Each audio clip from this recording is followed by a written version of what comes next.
Most career advice tells you to find work life balance. We are here to tell you that balance is a myth. It's a story that sounds good on a slide deck, but in real life, it quietly sets you up to fail. Because balance assumes that everything in your life deserves equal weight and at all times. And that's just not how real life works. And if you're honest, you would have already felt this. That moment where your calendar looks full, but your capacity feels empty. Where things that used to feel easy once now feel heavier than they should.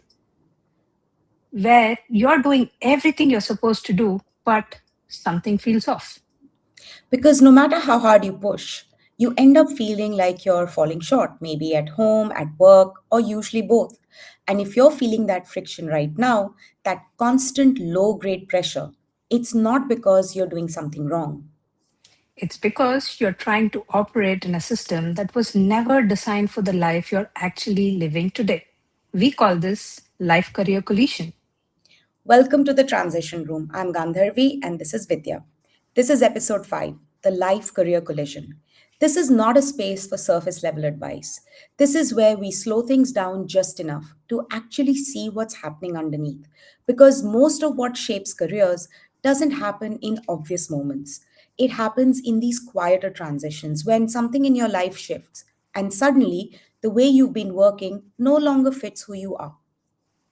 This is the space where your life and career finally starts working together instead of pulling you in opposite directions. Because the truth is, most people don't burn out from working too hard. They burn out from working in a way that no longer fits who they have become. And what makes that difficult is that externally, everything can still look fine. The role still fits, the expectations are still clear, the performance might even still be strong. But internally, something starts to feel misaligned. So, in each of the episodes that we are doing in the transition room, we break down these transitions and give you practical ways to navigate them with clarity, with intention, and without the constant feeling of being stretched too thin. Because success isn't just about doing more, it's about building a way of working that actually supports your life. So, if you're at crossroads or feeling that quiet friction between your life and your career, where something feels like it needs to change, but you're not sure what or how, you're in the right place. So, most career advices tells you to find work-life balance, and we are here to tell you something entirely different. Balance is a myth. It's a story that sounds good, but in real life, it quietly sets you up to fail. Because no matter how hard you try, you end up feeling like you're falling short at work, at home, or both. And the harder you push, the worse that feeling gets. Not because you're doing something wrong, but because you're trying to operate in a system that was never designed for the life you're living right now. What most people call lack of balance is actually something else entirely. It's collision. And once you see it as collision, everything starts to make sense. Because when your life changes, and it always does, your work doesn't just become more demanding, it becomes incompatible with the version of you that exists today. Maybe your responsibilities at home have increased, maybe your health needs attention, maybe your priorities shift in ways you didn't expect. And in those moments, the old way of working doesn't stretch, it breaks.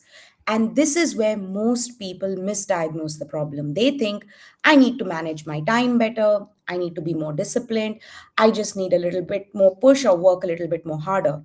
But this is not a time problem, it's a system problem. And just so you know, this isn't a feeling. Nearly 78% of professionals in India, actually, right now, are actively prioritizing family over career growth, which means something deeper is shifting. So, if you've been questioning yourself, if you felt like your priorities are changing, if you've noticed that what used to drive you doesn't quite land the same way anymore, you're not falling behind. You're responding to a real shift. Exactly. And if it's a systems problem, then the solution is never to try harder. The solution is to upgrade the system. Because pushing harder Inside, a broken system doesn't create progress, it creates exhaustion. So, in the next few minutes, we are not here to motivate you. We are not here to give you yet another productivity hack. We are here to give you a new way to think and a new way to decide and a new way to operate when your life and your career are no longer moving in sync. Because the goal is not balance, the goal is alignment and with authority. And by the end of this, you will have something very practical to work with, a simple way to look at your life and decide without guilt what needs your full intensity and what needs to stay on the back burner just for now. And we start with the most important question now, what you should do, and not what you should be doing right now, but what actually powers you to do it. So let's start with the foundation, right? Your internal battery. Because before you try to fix your calendar, before you rethink your role, before you make any big decisions, you need to understand what's actually powering your life right now. If you think about it, your energy works a lot like a phone battery. Every single day, you wake up with a certain level of charge. And throughout the day, everything you do is either draining that battery or adding back to it. Now, this is where the collision begins. Most people are trying to run high demand, high stake work, what we think in our words is like heavy abs, on the battery that is already at 10%. And that 10% isn't random. It is coming from everything else that's happening in your life, like your responsibilities, your emotional load, your health, your mental bandwidth. So by the time you actually show up to work, you're already depleted. And then you ask yourself, why can't I perform the way I used to? Well, that's not a performance problem, it's an energy mismatch. And this is where most people get it wrong. We've been trained to evaluate our days in terms of output. So, did I finish everything? Did I hit my targets? Was I productive enough? But that's only half the picture because you can have a day that looks completely successful on paper and still feel completely drained by the end of the day. And over time, that gap between output and energy starts to widen. You might be delivering, but you might also be showing up, but it's taking more out of you than it used to. So, we want to introduce a different question. Not was I successful, but did this give me energy or did it take it away? Because that question starts to show you at least something your to do list never will. Let's make this real for a moment. Think about your last 3 days, or maybe last 5 days, whatever works for you. Not in terms of what you got done, but in terms of how you felt moving through them. Where did you feel lighter? Where did you feel heavier? Which parts of your day felt like they gave something back to you? And which parts felt like they took more than they actually gave? And if you really look at it, you'll start noticing patterns. Certain conversations, certain types of work, certain environments, they show up the same way again and again. And that pattern you're starting to notice, that's your real data, not your to do list, not your calendar, your energy. Because two people can be in the exact same role with the same meetings and the same exact expectations and have very completely different experiences of their own work. One ends the day drained, and the other ends with a sharper day. The difference isn't capability, it's energy alignment. We call these your energy tags. Every task, every meeting, every responsibility in your life falls into one of the two categories. It either fills your battery or it drains it. And once you start seeing your life through that lens, your experience of your day stops feeling random. You start to notice very clear patterns. What consistently energized you, what consistently pulled you down, and where your time is actually costing you more than you actually realize. And this is where authority begins. Because when you understand your energy, you stop reacting to everything that shows up and you start making decisions more intentionally. You stop asking, how do I fit everything in? And you start asking, what is this actually costing me? So here's the shift. Most people organize their lives around priorities. What we want to start doing is organizing our life around energy sustainability, because priorities tell you what matters, but energy tell you what is actually possible. And if your energy isn't sustainable, nothing else holds for very long. And to do that, you need to identify your top 5 negotiables, or let's say this top 5 non-negotiables. These aren't goals, and they are not nice to have.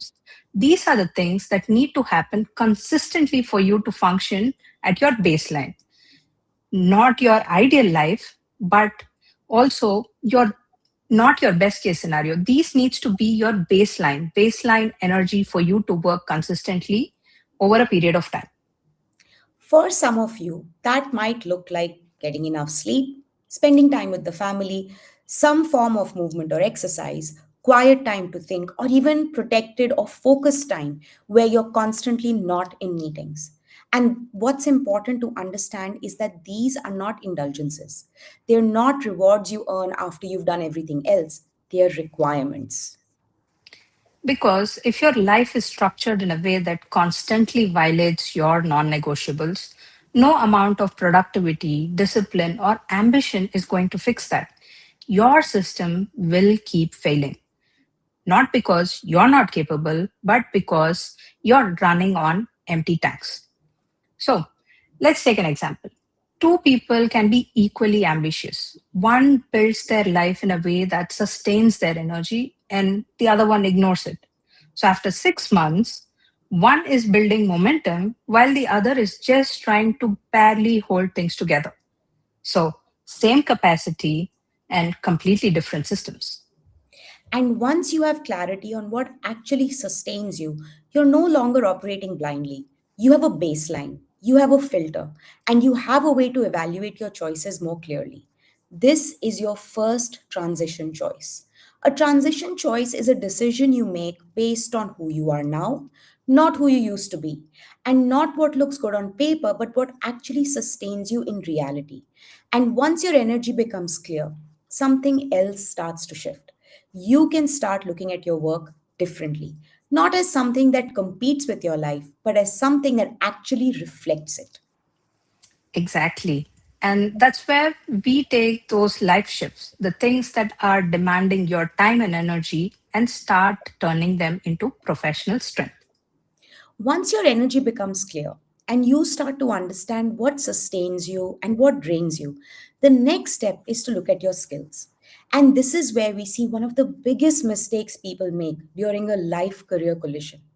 They start to assume that what's happening in their life is a distraction, something that's pulling them away from their real work, something they might need to change, contain, or somehow work around. But that framing itself is the problem because stage changes are not distractions, they are upgrades. When you're navigating a complex phase of life, whether that's caring for a parent, raising a young child, managing your health, or even moving through a period of uncertainty, you're not stepping away from capability. You're actually building it just in a way that most traditional systems don't immediately recognize. So, what we use here is something we call the task to skill translation. This is essentially the bridge between what you're doing in your life and how you understand your value at work. Because on the surface, the task might look ordinary, but the skill underneath it, that's where the real authority sits. For example, if you're managing a complex family transition, you're not just juggling responsibilities, you're making decisions with limited time, limited energy, and real consequences. That is strategy. If you're supporting someone through a difficult period, you're not just being there, you're developing emotional intelligence, patience, and adaptive communication. Skills that most leaders don't build intentionally but are expected to actually demonstrate. And if you're navigating your own health, you're not slowing down. You're learning discipline, boundary setting, and long term thinking under constraint. And when all of this is happening alongside your work, what you're actually doing is operating at a level of resilience and prioritization that is far more advanced than you've probably given yourself credit for. So just take a moment and think about something in your life right now that feels like it's pulling you away from your work. And instead of looking at it as a problem, Ask yourself a different question. What is this actually building in me? Not the task itself, but the skill underneath it. A few years ago, I went through my own version of collision. And what made it particularly difficult for me was that from the outside, nothing really looked wrong. On paper, everything was working, which meant that internally it was even hard to justify what I was feeling. And if you've experienced that split, where one part of your life is functioning well, but another part feels strained, you'll know exactly what that feels like. On one side, I had this expectation of being a high performing leader, decisive, strategic, always on. And on the other side, I had a life that required something very different from me: presence, patience, and emotional availability. And for a long time, I believed I had to choose between the two. That if I leaned into one, I was automatically failing at the other. So no matter what I did, it felt like I was always falling short somewhere. The shift happened when I stopped asking, how do I balance these?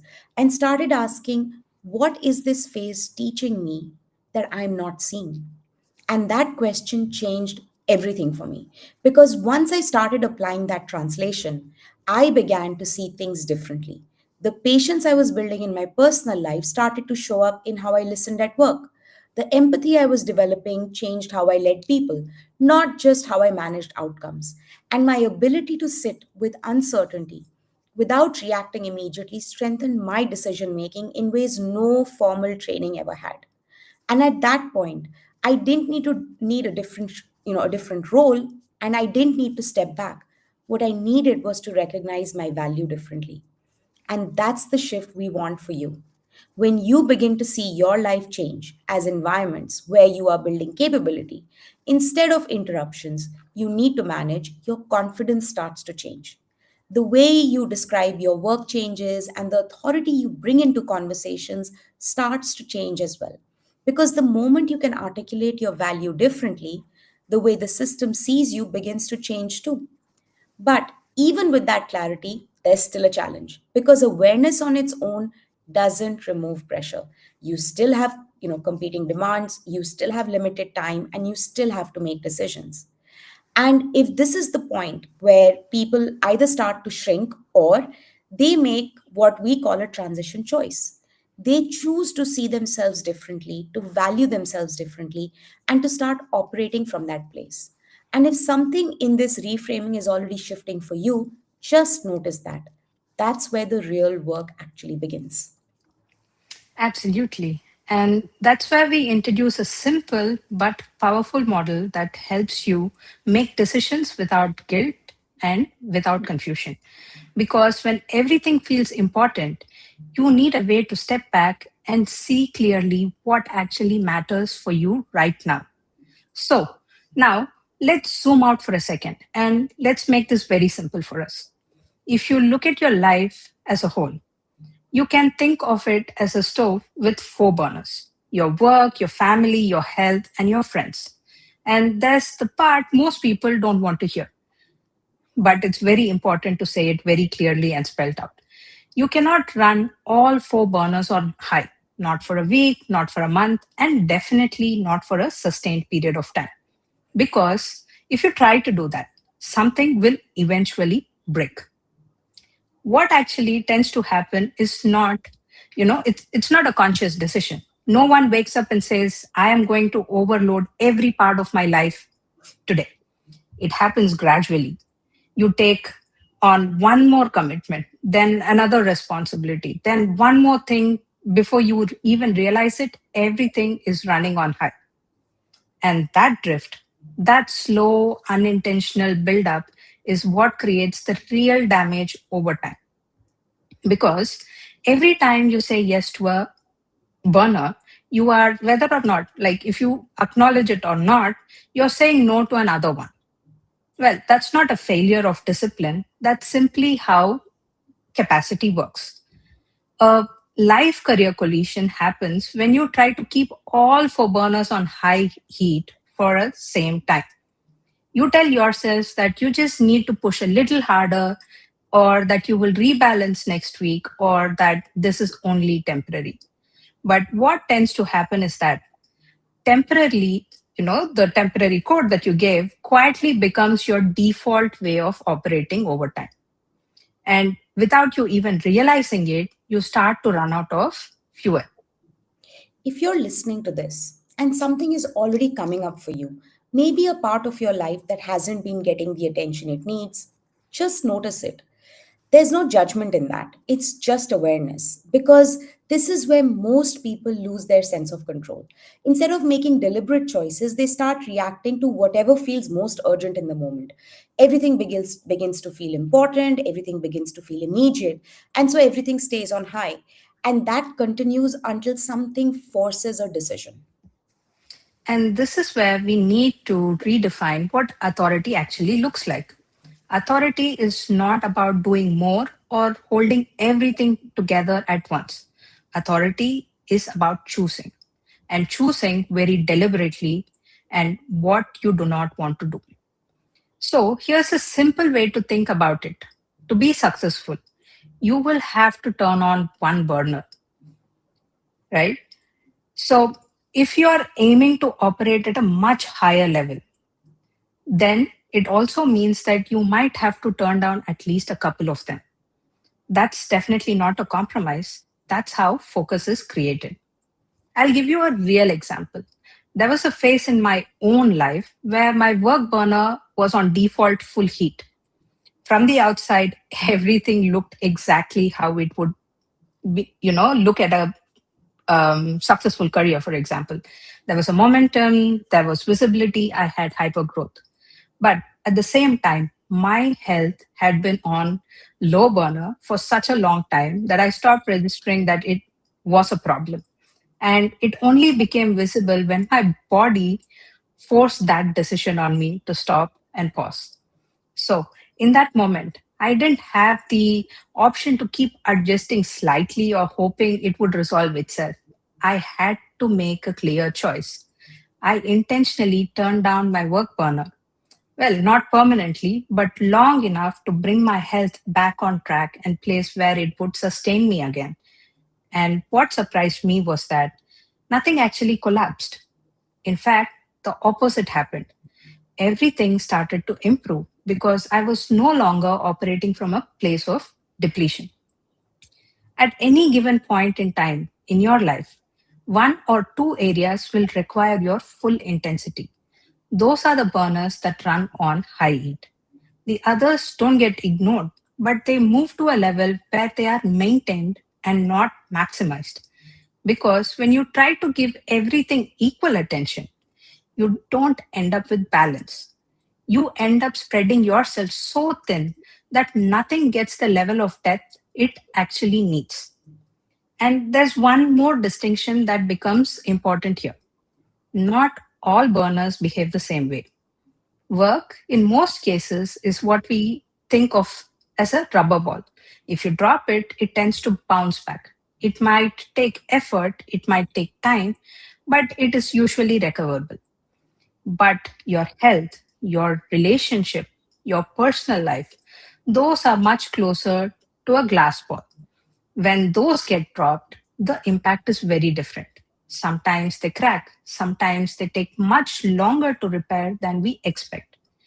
We worked with an executive who had everything in place professionally. She had the title, compensation, influence. But her health has been completely deprioritized for a very long time. And for a while, she genuinely believed that she didn't have a choice. It was only when she, got to know this model, she recognized something very important. She realized she wasn't stuck. She had simply been avoiding a decision. So she went back and reconstructed her schedule, blocked, blocked some fixed amount of time in the middle of the day and made that commitment non negotiable. And what changed wasn't just her health, her clarity improved, her presence improved, and her effectiveness at work actually increased. So, this is the shift. You are not victim of competing demands. You are the one making the choices as of how the demands are structured around you. And the question is not how to keep everything running at the same level at all time, The real question is, what needs your full attention right now? And what are you willing to intentionally dial down for this phase of your life so that you don't end up exhausting yourself across everything? It's really interesting. We've covered a lot in this conversation. We've talked about your internal battery. We've explored how to translate what's happening in your real life from a capability standpoint. And we've also looked at how to make decisions using the four burner model.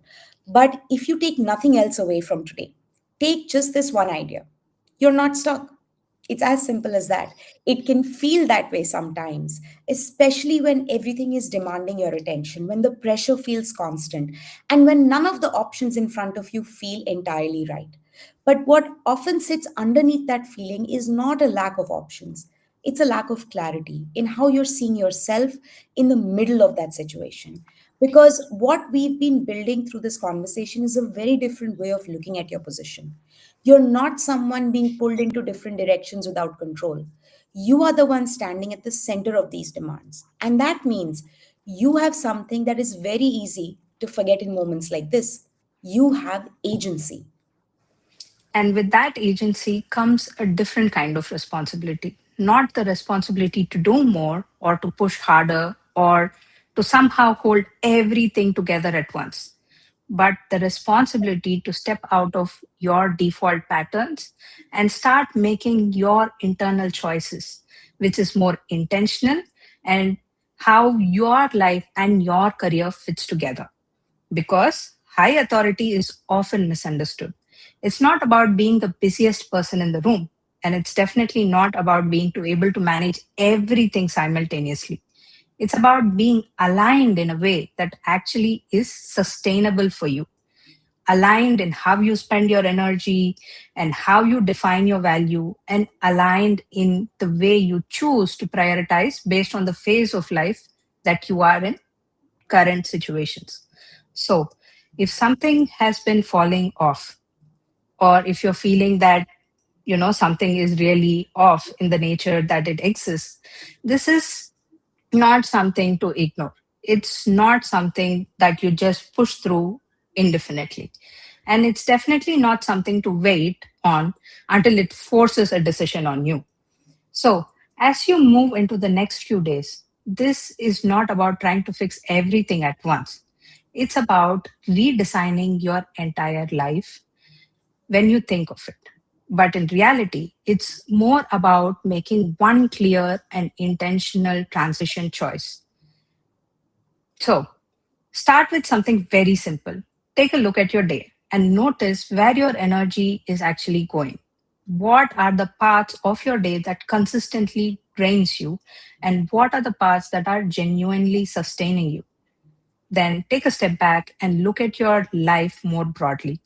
If you think about it in terms of the four burners, what is currently running on high and what is quietly been pushed to the background?